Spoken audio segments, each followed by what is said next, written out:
आज अमावस माता की कथा सुनेंगे। राधे राधे दोस्तों। कहते हैं कि अमावस्या के दिन अगर अमावस माता की कथा सुनते हैं तो बहुत ही पुण्य की प्राप्ति होती है। पौराणिक कथा के अनुसार एक गांव में सास और बहू अकेले रहते थे और उनका बेटा विदेश में कमाने के लिए गया हुआ था। सास और बहू बहुत प्रेम से रहते, दोनों एक दूसरे की देखभाल भी करते थे। एक दिन बहू ने खाना नहीं खाया, तब सास बहू से पूछने लगी, बेटा आज तुमने खाना क्यों नहीं खाया? तब बहू सासू माँ से कहती है कि आज मेरा अमावस माता का व्रत है, इसलिए मैंने खाना नहीं खाया। तब सास ने कहा कि बहू, यह व्रत क्या होता है और इस व्रत को करने से क्या फल मिलता है, मुझे भी समझाओ।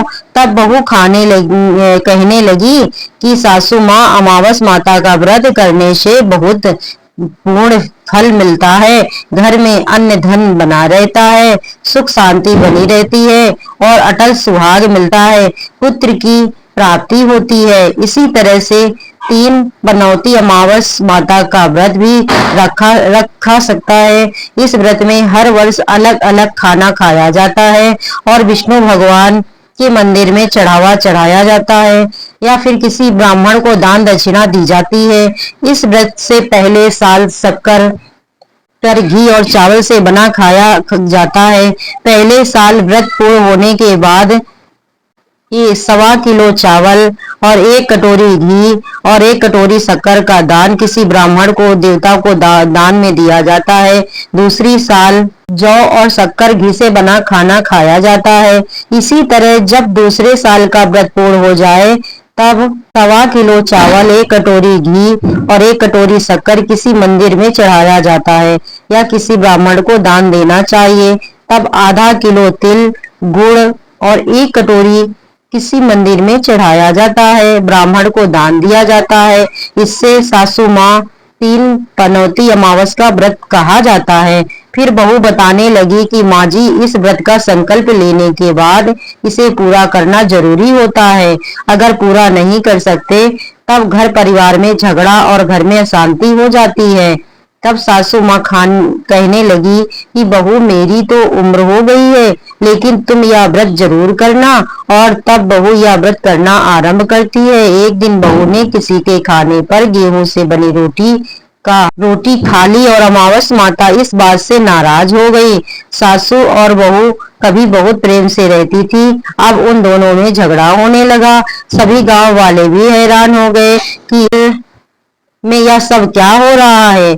तब से हमारे घर की लक्ष्मी चली गई, तुम हमारे लिए बिल्कुल शुभ नहीं हो। तब बहू ने कहा, माँ जी, आपके घर की लक्ष्मी चली गई है तो मुझे बताओ कि कहाँ मिलेगी, मैं लक्ष्मी जी को लेकर आऊंगी।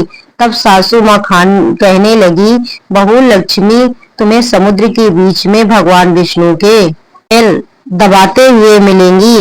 तब बहू यह कहकर चली जाती है कि माँ जी, अब तो मैं लक्ष्मी जी को लेकर ही आऊंगी, नहीं तो मैं इस घर में पर नहीं पैर रखूंगी। ऐसा कहकर बहू लक्ष्मी जी की खोज में चली गई। जब बहू लक्ष्मी जी की खोज के लिए निकली तब उसे बीच रास्ते में गाय मिली। गाय बहू से पूछने लगी कि आप कहाँ जा रही हैं? तब बहू कहने लगी, गाय माता, मेरी सास कहती है कि मेरे आने से उनके घर की धन लक्ष्मी चली गई और उनके घर की लक्ष्मी तुम वापस लेकर आओ, तो मैं लक्ष्मी जी को लेने जा रही हूँ। तब गाय माता बोली, बेटी, अगर तुम जा रही हो तो भगवान से मेरी बड़े बारे में भी पूछ लेना। तब बहू कहने लगी, ठीक है गौ माता, मैं आपके बारे में जरूर पूछ लूंगी। तब गाय माता कहने लगी, जब मेरा बछड़ा होता है तो वो मर क्यों जाता है, जिंदा नहीं रहता, तो तुम लक्ष्मी जी से पूछ लेना कि आखिर मेरे साथ ऐसा क्यों हो रहा है, मैंने ऐसा कौन सा पाप किया है जिसकी सजा मुझे मिल रही है। तब बहू कहने लगी, गाय माता, मैं आपके बारे में जरूर पूछ लूंगी। ऐसा कहकर बहू आगे बढ़ गई। तब रास्ते में उसे घोड़ी मिली जिसके गले में घंटी बंधी हुई थी। घोड़ी ने भी कहा कि बेटी, तुम लक्ष्मी जी से मेरे दुख का निवारण जरूर पूछ लेना। तब बहू कहने लगी, मैं जरूर पूछ लूंगी। ऐसा कहकर बहू आगे बढ़ गई। आगे जाते ही बहू को एक अंधा और बड़ा बुजुर्ग व्यक्ति मिला। उसने भी बहू से अपनी समस्या के निवारण के लिए पूछने को कह दिया।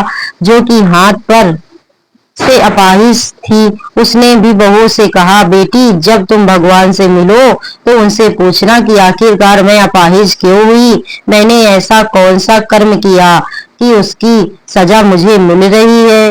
तब बहू उसकी समस्या पूछने के लिए तैयार हो गई और फिर आगे बढ़ी गई। आगे जाते जाते बहू बहुत थक गई और एक आम के पेड़ के नीचे बैठ गई। आम का पेड़ बड़ा खुश होकर बहू से पूछने लगा, बेटी तुम कहाँ जा रही हो और कहाँ जाने के कारण तुम इतना थक गई हो। तब बहू कहने लगी, लक्ष्मी जी को लेने जा रही हूँ। तब पेड़ भी अपनी समस्या भगवान से पूछने के लिए कहने लगा कि मेरे पेड़ पर लगी हुई आम खट्टे क्यों होते हैं, इसे इस बारे में आप भगवान जी से जरूर पूछना। तब बहू पेड़ की समस्या लेकर आगे बढ़ गई। थोड़ी दूर जाने पर बहू को एक तलई मिली। तब वो भी बहू से कहने लगी कि बहू तुम भगवान से पूछना कि मेरी तलई का पानी इतना। वह भी बहू से कहने लगी कि बहू तुम भगवान से पूछना कि मेरी तलई का पानी इतना मैला क्यों होता है, कोई भी यहाँ आकर पानी नहीं पीता। बहू कहने लगी, जरूर पूछ लूंगी। ऐसा कहकर बहू आगे बढ़ गई। बहुत दिन से जंगल में चलते चलते बहुत थक गई थी। उसे भूख भी लगी थी, लेकिन खाने को कुछ नहीं मिला तो वो भूख और प्यास से बेचैन हो गई और जंगल में बेहोश हो गई। इस समय भगवान श्री हरिहर माता लक्ष्मी घूमते हुए उधर आ रहे थे। तब माता लक्ष्मी जी विष्णु भगवान से कहने लगी, हे नाथ, यह तो आपकी बहुत बड़ी भक्ति में है, आप इसके दुख का निवारण कीजिए। तब भगवान श्री हरि कहते हैं कि इस संसार में तो बहुत से जब दुखी हैं, सभी अपनी अपनी कर्मों का फल भोग रहे हैं, मैं किस किसके दुख का निवारण करूं। तब माता लक्ष्मी भगवान श्री हरि से विनती करने लगी, कहने लगी कि ये भूखी प्यासी है, अगर इसे ऐसे जंगल में छोड़ दिया जाए तो जंगली जानवरों से खा डालेंगे।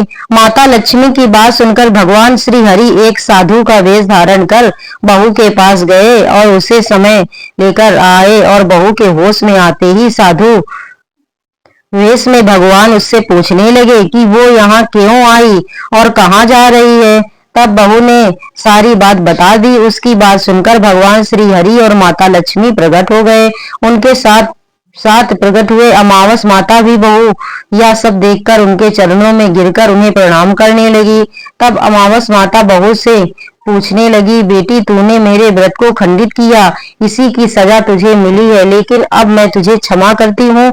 अब तू घर को जा, तुम्हारा घर धन धान्य से भर जाएगा, तुम्हारा घर सुंदर महल में बदल जाएगा और तुम्हारी सभी मनोकामनाएं भी पूर्ण हो जाएंगी। तब सब होने के पश्चात बहू ने रास्ते में जो जो भी मिला था उन सभी के दुखों का निवारण करने के लिए विनती की। तब भगवान श्री हरि कहने लगे कि गाय ने कभी अपना दूध किसी और को नहीं पिलाया, इस कारण उसके बछड़े ही रहते हुए उसका दूध पी लेना, फिर उसके बाद उसके बछड़े जिंदा रहने लगेंगे। और घोड़ी पिछले जन्म में आटा पीसने वाली महिला थी, वह किसी को आटा पीसकर नहीं देती थी, इसलिए उसके गले में चक्की के पार्ट बंधे हुए हैं, तुम उसके पार्ट खोल देना, वह बिल्कुल ठीक हो जाएगी। और वह बुजुर्ग कभी भगवान के मंदिर नहीं गया, ना ही कभी उसने भगवान के भजन सुने, तुम उसे ले जाकर मंदिर में दर्शन करवा देना, इससे वह ठीक हो जाएगा। अपाहिज महिला, उसने कभी अपनी जवानी में दान पुण्य नहीं किया, उसकी यह सजा मिली है, तुम उससे कुछ भी दान करवा देना तो उसकी विकलांगता दूर हो जाएगी। और वह आम का पेड़, उसने तो कभी अपने पेड़ के आम किसी बच्चे को खाने नहीं दिए, इसी कारण उसके यहाँ सभी आम खट्टे होते हैं। अब तुम उस पेड़ का आम खा लेना। यानी जेठानी थी, वह हमेशा आपस में झगड़ा करती रहती थी, इसीलिए उनका पानी तलई का गंदा होता है और उसका पानी तुम पी लेना तो वो तलाई भी शुद्ध हो जाएगी। फिर उस तलई का पानी सभी पीने लगेंगे। इस प्रकार बहू ने भगवान श्री हरि माता लक्ष्मी और अमावस माता को प्रणाम किया, उन्हें धन्यवाद दिया और अपने घर के लिए चलने को तैयार हो गई। रास्ते में उसे जो जो भी मिला उसकी सभी समस्याएं भगवान के कहे अनुसार वह दूर करती चली गई। सभी ने उसे भर भर कर आशीर्वाद दिया। घर पहुंचते ही उसका टूटा फूटा घर एक सुंदर महल में बदल गया। उसके घर में धन धान के भंडार भर गए। अब बहू और सास माँ से कहा कि सास माँ, आपने तो सच में कहा था कि मैं आपके लिए शुभ नहीं हूँ। मेरे जाने से ही आपके घर में लक्ष्मी आई। अब आप यहाँ रहें, मैं अब जा रही हूँ। तब सास ने कहा, बेटी यह सब तुम्हारी अमावस माता के व्रत करने का फल ही है, हमें मिला है, तुम यहीं पर रहो, अब तुम यहाँ से कहीं नहीं। इस प्रकार सास और बहू प्रसन्नता पूर्वक खुशी खुशी रहने लगी। और फिर एक दिन सास का बेटा भी विदेश से वापस लौट आया और घर में जब उसने खूब धन दौलत और धन के भंडार देखे तब उनकी माँ ने सारी बात अपने बेटे को बता दी। इस प्रकार वह लोग खुशी खुशी रहने लगे और तीनों मिलकर अमावस माता के व्रत रखना प्रारंभ कर दिए। ये अमावस माता की जय। और जो भी अमावस माता की कथा सुने, पढ़े और हुकार भरने वालों को माँ सभी भक्तों के घर में धन धान का भंडार भरना, सभी की रक्षा करना। अगर आपको अमावस माता की कथा अच्छी लगी तो प्लीज लाइक और सब्सक्राइब अवश्य करना। आपके प्यार और सपोर्ट की मुझे बहुत ही आवश्यकता है। धन्यवाद दोस्तों।